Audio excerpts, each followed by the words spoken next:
Everyone is replacing programmers with AI, but these three tools are secretly fighting to become the king of coding. First, Cursor. This thing exploded because it feels like VS Code on steroids. You type one sentence, and suddenly it writes entire features for you.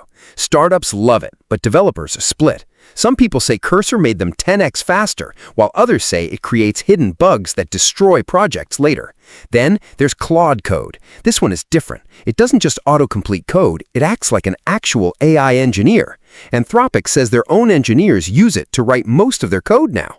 It can search massive code bases, fix bugs, run tests, and even manage terminal commands. But here's the scary part. Hackers already started making fake Claude download sites with malware. So if you download it, only use the official Anthropic links.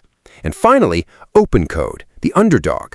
Open source, more customizable, more freedom.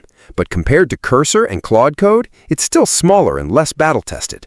So here's the real question. Do you want the polished AI editor, the powerful AI engineer, or the open-source freedom machine? Because in 2026, the developers using AI won't replace programmers. They'll replace the programmers not using AI. Follow for more AI tools before everyone else finds them.